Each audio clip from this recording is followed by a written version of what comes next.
Welcome, good evening. Good to see you here. I'm Gina Sapiro. I'm the Dean of the College and Graduate School of Arts and Sciences, and I'm here to welcome you to the kickoff event for Alumni Weekend, and especially to this program, the Howard Zinn Memorial Lecture Series.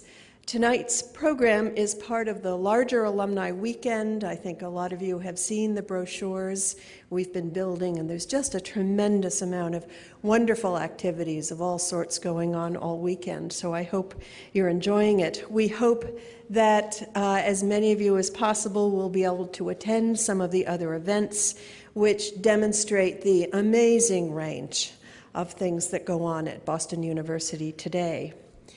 The Howard Zinn Memorial Lecture Series at BU is made possible by a generous gift of Alex MacDonald, who's a member of the College of Arts and Science class of 1972, and his wife, Dr. Maureen Strafford, a member of the BU medical class of 1976.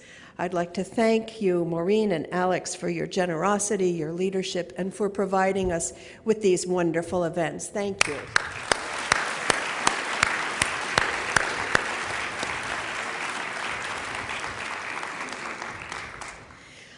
I'm very pleased to announce that in honor of Howard Zinn, we have established the Howard Zinn Graduate Fund for Studies of Democracy. The fund supports graduate students in the university's political science PhD program working on any aspect of democracy, democratic politics, democratization, or threats to democracy.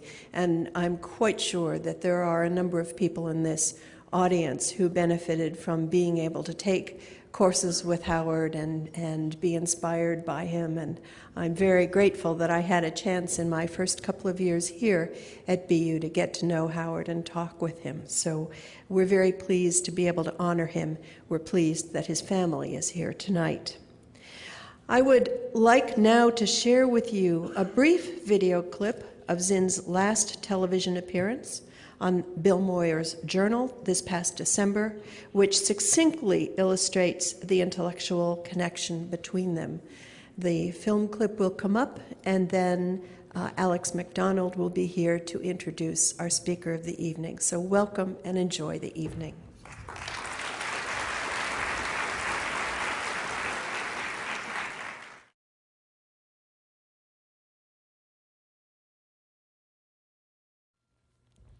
Good evening and welcome. It is a great honor to introduce tonight's speaker. Tonight is bittersweet for so many of us who knew and loved Howard because on the one hand, tonight's speaker was his family's, the advisory committee behind this lecture series, and the university's first choice of the person to give the third Howard Zinn lecture. But bittersweet in the sense that we assumed he would be sitting in the front row, left-hand side, of course, cheering. And fate was unkind. January 27th of this year, dear Howard was taken from us. But his spirit animates this university and certainly animates this room tonight. And the epoxy, philosophical and personal, between tonight's speaker and Howard makes this just a perfect occasion to begin our third lecture. I could stand here for a half hour singing the accolades of Bill Moyers, but I'll just touch on a few. He was one of the founders of the Peace Corps, working with Sergeant Strafford in the Kennedy administration. He is the recipient of more than 30 Emmys for his breakthrough shows on PBS, most particularly Bill Moyers' Journal.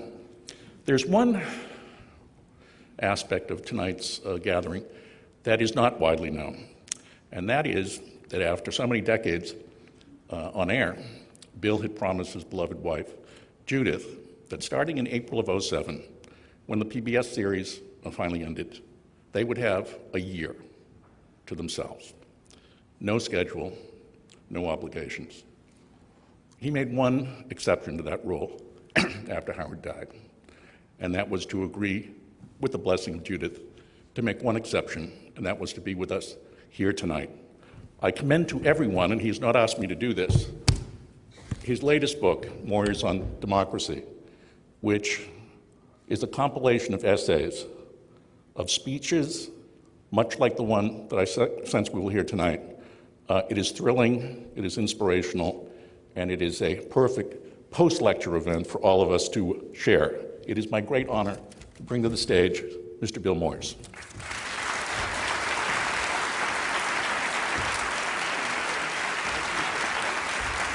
Thank you. Thank you. Thank you very much. Thank you, Alex, for that introduction. Thank you for that welcome, and thank you, Dean and the faculty and others for this invitation. You honored me when you asked me. You also surprised me. I am a journalist, not a historian. The difference between a journalist and a historian is that the historian knows the difference. George Bernard Shaw once complained that journalists are seemingly unable to discriminate between a bicycle accident and the collapse of civilization.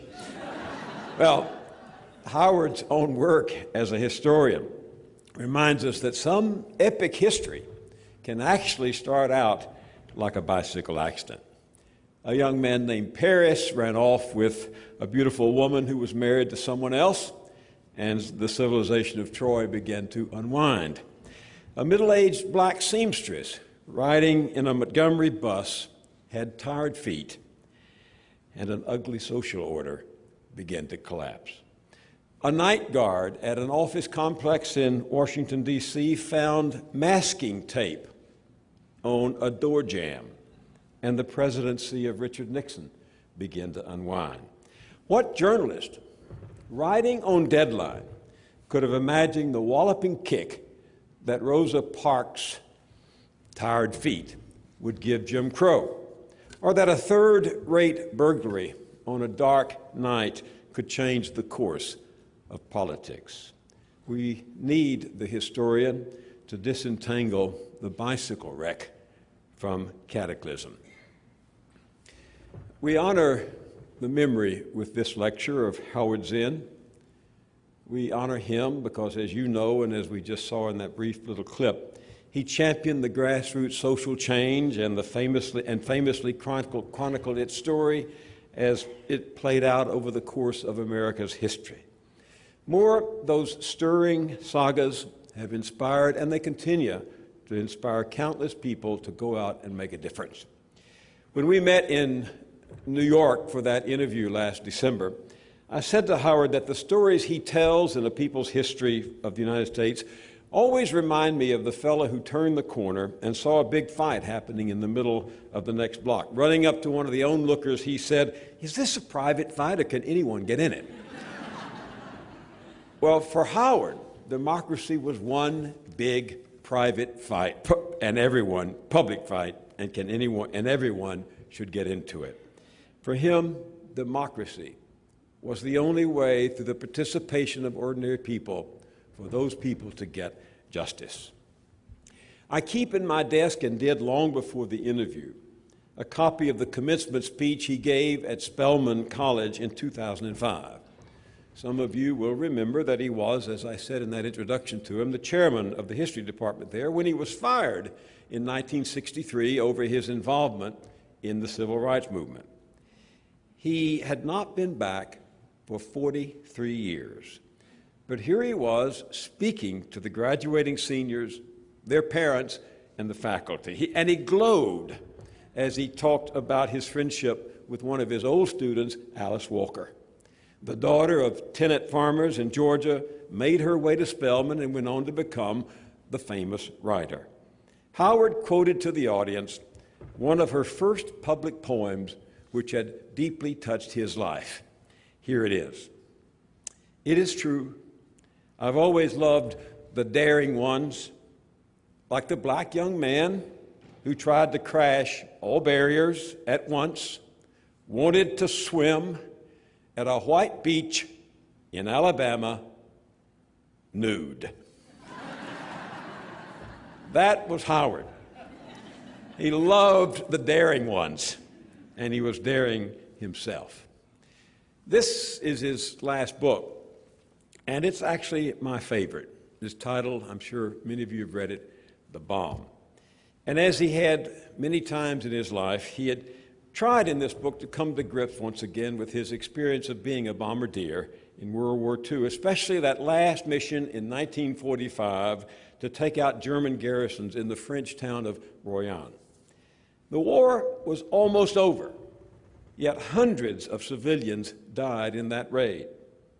Howard returned 20 years later to study the effects of the napalm and the bombs, and he decided the killing had been for nothing. It hadn't affected the outcome. It was unjustified. He wrote the book to remind himself and to remind us that anybody can throw the wrench in the machinery, and we often should. Here are the closing words in that book. We must act on what we feel and think, here and now, for human flesh and sense, against the abstractions of duty and obedience. Howard Zinn never forgot what it was like to grow up in a working-class immigrant family in Brooklyn. So I'd like to begin tonight with where I think Howard would begin, with everyday lives.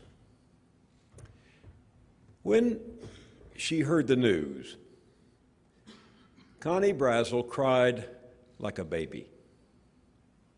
For years, she had worked at minimum wage jobs until 17 years ago when she was hired by Whirlpool Refrigerator Factory in Evansville, Indiana.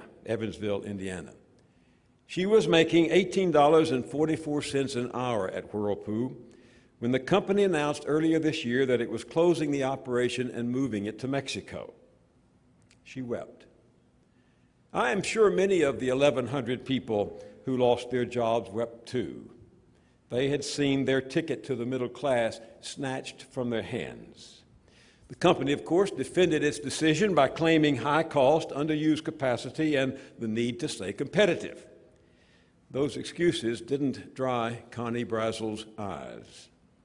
I was becoming part of something bigger than me, she told Stephen Greenhouse of the New York Times. Whirlpool was the best thing that ever happened to me. She was not only sad, she was mad. They didn't get world-class quality because they had the best managers, she said. They got world-class quality because of the United States and because of their workers. Among those workers were Natalie Ford, her husband, and her son.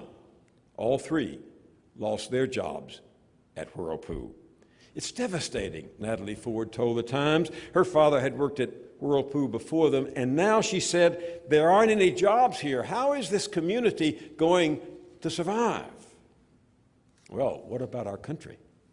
Between 2001 and 2008, about 40,000 U.S. manufacturing plants closed. 6 million factory jobs have disappeared over the past dozen years, representing 1 in 3 manufacturing jobs. Natalie said to the Times, what many of us are wondering, I don't know how, without good-paying jobs here in the United States, people are going to pay for their health care, put their children through school, and take care of themselves in their old age. Now, if Connie Brazel and Natalie Ford lived in South Carolina, they might have been lucky enough to get a job there with the new BMW plant that recently opened. The plant advertised they would hire 1,000 workers. Among the applicants, according to the Washington Post, a former manager of a major distribution center for Target, a consultant who oversaw construction projects in 4 western states, a supervisor at a plastics recycling firm. Some held college degrees, probably from Boston University, and resumes in other fields where they made more money. They will be paid $15 an hour, about half of what German workers for BMW make. Maybe we should have lost the war and let them rebuild us. In polite circles where euphemisms blossom, among the political and financial class, this is known as the free market at work. Sorry, no, it's wage repression. Wage repression. I want to share with you some statistics. I know statistics can cause eyes to glaze over, but reportedly, It's the mark of a truly educated person to be deeply moved by statistics. Well, this is a truly educated audience. So you should be moved by the recent analysis of tax data by economists Thomas Piketty and Emmanuel Saaz. They found that from 1950 through 1980, the share of all income in America going to everyone but the rich increased from 64 to 65%. Because the nation's economy was growing handsomely, the average income for 9 out of 10 Americans was growing too, from $17,719 to $30,941. That's a 75% increase in average income in constant 2008 dollars. But then it stopped. And get this, since 1980, the economy has also continued to grow handsomely, but only a fraction at the top have benefited. For the bottom 90%, the line flattened out. Average income, listen to this, average income went from that $30,941 in 1980 to $31,244 in 2008. Think about it. The average income of Americans increased just $303 over 28 years. That's wage repression. Another story in the Times caught my eye a few weeks after I read about Connie Brazel and Natalie Ford. The headline said, "Industries find surging profits in deeper cuts." And the reporter, Nelson Schwartz, one of their best, reported that despite falling motorcycle sales, Harley-Davidson profits are soaring, with a second quarter profit of $71 million, more than triple what it had earned the previous year. Yet, Harley-Davidson has announced plans to cut 1,400 to 1,600 more jobs by the end of this year. This on top of the 2,000 jobs it cut last year. Schwartz concluded, this seeming contradiction, falling sales and rising profits, is one reason the mood on Wall Street is buoyant and where the mood in households across the country is pessimistic. There you see the two Americas, a buoyant Wall Street, a doleful Main Street. The Connie Brazels and the Natalie Fords have been left to sink or swim on their own. There were no bailouts for them. Meanwhile, in USA Today, Matt Krantz reports that cash is gushing into companies' coffers as they report what's shaping up to be a third consecutive quarter of sharp earning increases. But instead of spending on the typical things, such as expanding and hiring people, companies are mostly pocketing the money or stuffing it under their mattresses. What are their plans for this money? Again, the Washington Post. Quote, "For months, companies have been sitting on the sidelines with record piles of cash, too nervous to spend. Now they're starting to deploy some of that money, not to hire workers or build factories, but to prop up their share prices. Sitting on those unprecedented levels of cash, U.S. companies are buying back their own stock in droves, so that this year, firms have announced they will purchase $273 billion of their own shares, more than 5 times as much compared with this time next year. But the rise in buyback signals that many companies are still hesitant to spend their cash on the job-generating activities that could produce economic growth. That's a familiar formula, as many of you know. Corporations investing in their own shares to prop up their share prices to make their stock more attractive to Wall Street. To hell with workers. Here, the chief economist at the Bank of America, Merrill Lynch, who told the Times, "There's no question that there is an income shift going on in our economy. Companies are squeezing their labor costs to build profits." He was seconded by the chief economist for Credit Suisse in New York, who described how companies, as they've swung more savings out of the workforces, causing wages and salaries barely to budge, while profits have staged a vigorous recovery, jumping 40% between late 2008 and the first quarter of 2010. Now, this story in this morning's New York Times, under the headline, "Cheap Debt Fuels Private Equity Revival." It's true.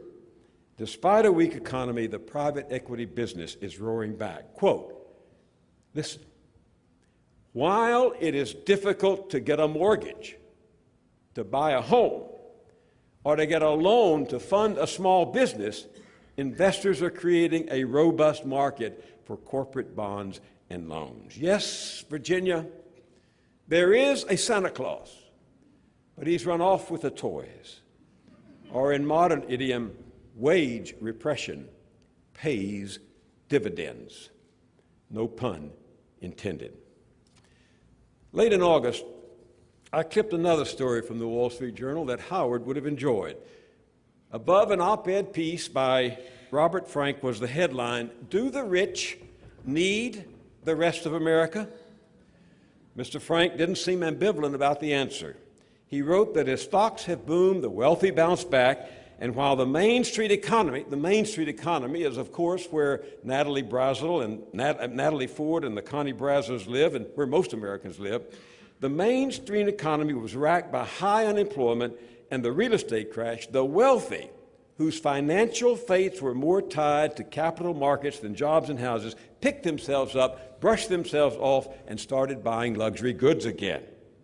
Citing the work of Michael Lind at the Economic Growth Program of the New American Foundation, the article went on to describe how the super rich earn their fortunes with overseas labor, selling to overseas consumers, and managing financial transactions that have little to do with the rest of America, while relying entirely or almost entirely on immigrant servants at one of their several homes around the country.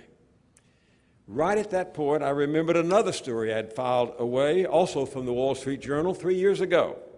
The reporter described how the private equity firm Blackstone Group swooped down on a travel reservation company in Colorado, bought it, laid off 841 employees, and recouped its entire investment in just 7 months, one of the quickest returns on capital ever. Blackstone made a killing, while those workers were left to sift through the debris of their lives. To make ends meet, some sold their homes, gave up their health insurance, took part-time jobs making sandwiches and coffee. And that fall, Blackstone's chief executive, Stephen Schwarzman, reportedly worth over $5 billion, rented a luxurious resort in Jamaica to celebrate the marriage of his son. According to the Guardian News, the Montego Bay facility alone cost $50,000, plus thousands more to sleep 130 guests. There were drinks on the beach, dancers and the steel band, marshmallows around the fire, and then the following day, an opulent wedding banquet with champagne and a jazz band and fireworks display that alone cost $12,500.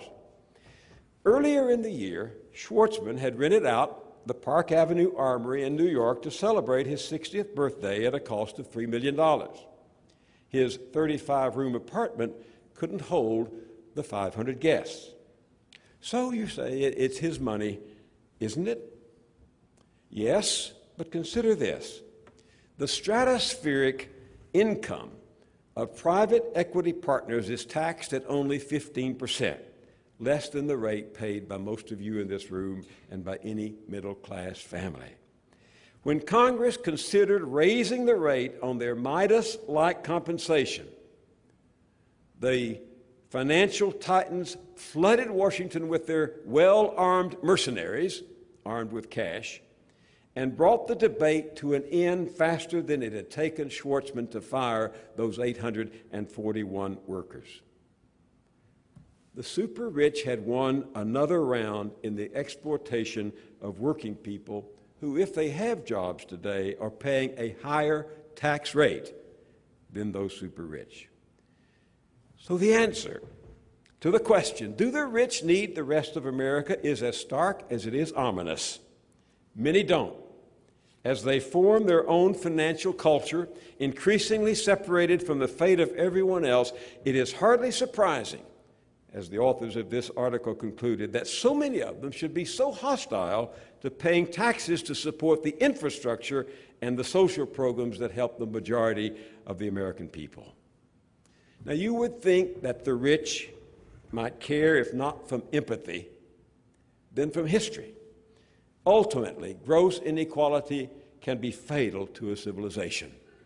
In his book, Collapse: How Societies Choose or Fail to Succeed, the Pulitzer Prize-winning anthropologist Jared Diamond writes about how governing elites throughout history isolate and delude themselves until it's too late.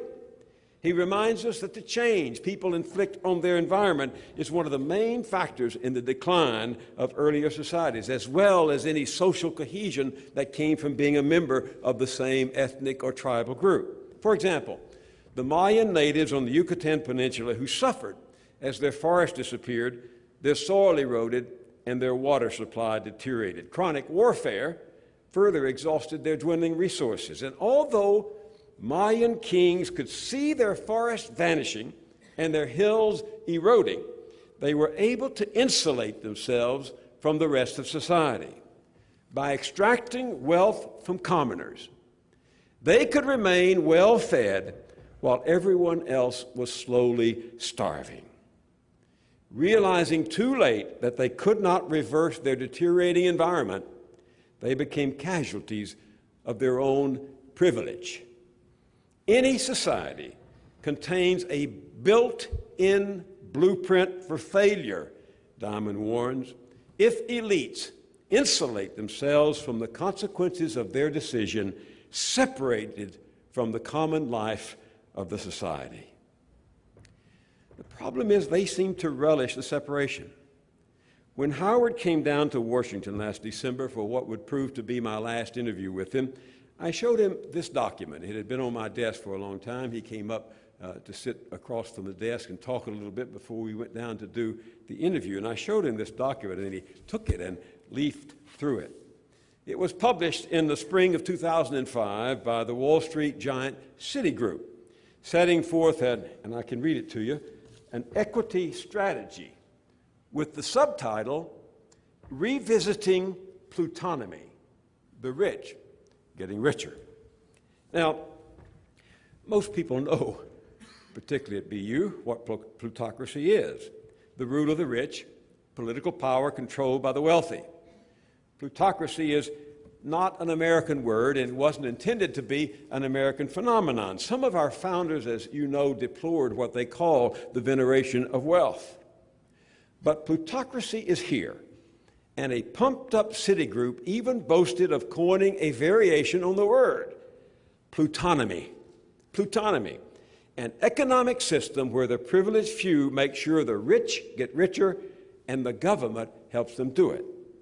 5 years ago, Citicorp decided the time had come to, quote, bang the drum on plutonymy. And my God, they banged it. Here are some excerpts from the document, Revisiting Plutonymy. I am not making this up. I want to assure you of that. And I want to assure you that it's going to take us to the coming election in just a few minutes. But here's a few excerpts from Revisiting Plutonymy. Asset booms, a rising profit share, and favorable treatment by market-friendly governments, let me repeat that, favorable treatment by market-friendly governments have allowed the rich to prosper and take an increasing share of income and wealth over the last 20 years. That's not Howard Zinn saying that. That's Citigroup on Wall Street. Quote, the top 10%, particularly the top 1% of the United States, and I'm quoting them, the plutonymists in our parlance, have benefited disproportionately from the recent productivity surge in the U.S., from globalization and the productivity boom at the relative expense of labor. And, it says, they're likely to get even wealthier in the coming years because the dynamics of plutonymy are still intact. I'll repeat that. The dynamics of plutonymy are still intact. That was the case before the great collapse of 2008, and it's the case today after the fall. The plutonomists are doing just fine, thank you. Even better in some cases, thanks to our bailout of the big banks. As for everyone else, the Connie Brazells and Natalie Fords of America, well, listen to this summary in The Economist, not exactly a Marxist newspaper. It's one of the great business and capitalist, pro-capitalist magazines in the world. A summary in The Economist of a Pew Research study. Quote, more than half of all workers today have experienced a spell of unemployment, taken a pay cut or hours or pay, or been forced to go part-time.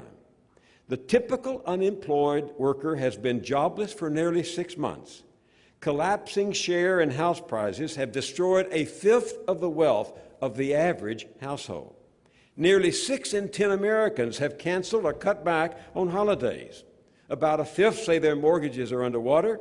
1 in 4 of those between 18 and 29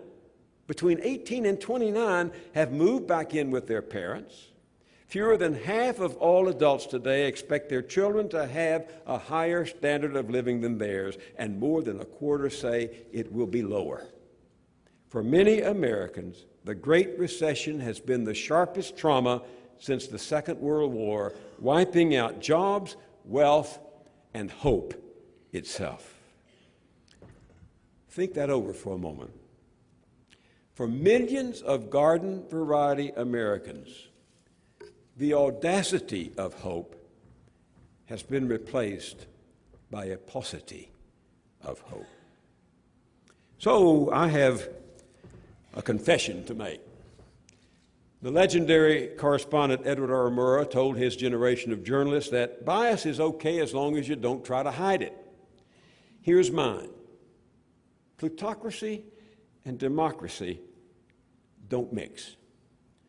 Plutocracy too long tolerated puts democracy on the auction block, available to the highest bidder.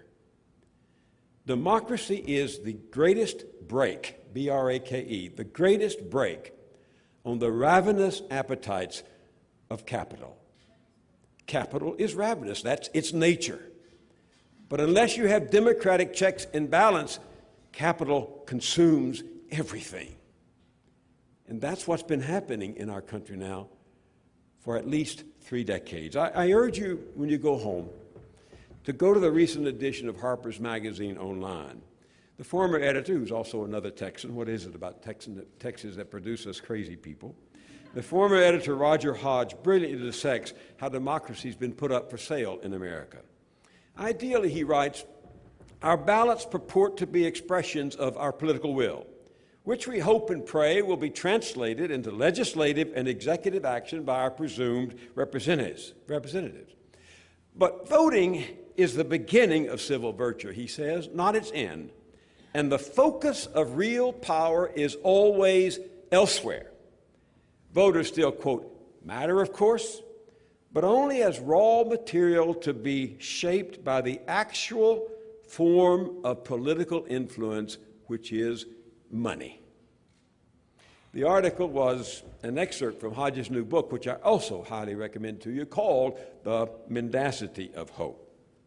In it, he revisits our founding generation's concern over the corruption that occurs when the private ends of a narrow faction succeed in capturing the engines of democracy. This kind of corruption, our founders knew, can consume the republic. James Madison and his contemporaries, many of them, knew this. They viewed history through a tragic lens. They thought the life cycle of republics, their degeneration into anarchy, oligarchy, or monarchy was inescapable. And they attempted to erect safeguards against it, hoping to prevent private and narrow personal interests from overriding those of the general public. They failed. Hardly a century had passed after those ringing propositions of 1776 when America was engulfed in the gross materialism and political corruption of the first Gilded Age, as big money bought the government right out from under the voters. Privilege controlled politics, and the purchase of votes The corruption of election officials, the bribing of legislatures, the lobbying of special bills, and the flagrant disregard of laws threaten the very foundations of the 100-year-old experiment in self-government.